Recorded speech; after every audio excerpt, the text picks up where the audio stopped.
જૂનાગઢ જિલ્લાના માળિયા હાટીનામાં સંસ્થાઓના સહયોગથી પક્ષીઘર અને પાણીના કુંડા તથા ચણ માટેના બાઉલનું વિનામૂલ્યે વિતરણ કરવામાં આવ્યું હતું. મહારાણા પ્રતાપ ચોકમાં સુનિધિ ચેરિટી ફાઉન્ડેશનના આર્થિક સહયોગથી સીતારામ સેવા ટ્રસ્ટ અને આશીર્વાદ ટ્રસ્ટના સંયુક્ત ઉપક્રમે પક્ષીઘર તેમજ ચણ માટેના બાઉલ ધારાસભ્ય ભગવાનભાઈ કરગઠિયાના વરદ હસ્તે વિનામૂલ્યે વિતરણ કરાયું હતું. આ તકે ધારાસભ્ય સહિત જીતુ સરપંચ, મહિલા આગેવાન સોનલ ગોસ્વામી, તાલુકા પ્રમુખ દિલીપ સિસોદિયા, સલીમ વડારિયા, મુખ્ય તથા મોમીન સમાજના અગ્રણીઓ અને મોટી સંખ્યામાં લોકો પણ ઉપસ્થિત રહ્યા હતા.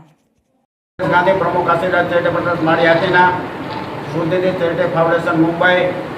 સીતારામ સેવા ટ્રસ્ટ માળિયાહાટીના,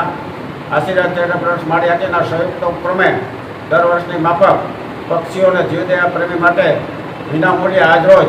પક્ષી ઘર અને પાણીના તેમજ ચણ માટેના બાઉલનું વિનામૂલ્યે અસંખ્ય સંખ્યામાં વિતરણ કરવામાં આજરોજ આવ્યું. મારા પ્રતાપ ચોકમાં જે માનનીય ભગવાનજીભાઈ ધારાસભ્ય શ્રી ભગવાનભાઈ કરગઠિયાના વરદ હસ્તે વિતરણ શરૂ કરવામાં આવ્યું અને તેમાં તાલુકા પંચાયત પ્રમુખ દિલીપભાઈ, સભાપતિ માળિયા ગ્રામ પંચાયતના સરપંચ શ્રી, મોમીન સમાજના મુખી સાહેબ સિરાજભાઈ વગેરે, પ્રણભાઈ કારિયા તેમજ વગેરે સભાપતિશ્રી વગેરે આગેવાનો ઉપસ્થિત રહ્યા અને સેવાભાવી કાર્ય પર ખૂબ સેવા આપી અને માણ્યા માટે આશીર્વાદરૂપ છે. એટલા માટે કાંઈ વસ્તુ મળતી નથી અને લોકો આ જીવદયા પ્રેમી અને પક્ષી કરવા પક્ષી નિવૃત્ત પામે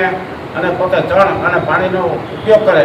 એમ જીવદયા પ્રેમી માટે ખૂબ આશીર્વાદરૂપ છે અને આ કાર્ય ખૂબ શુભેચ્છા એ માટે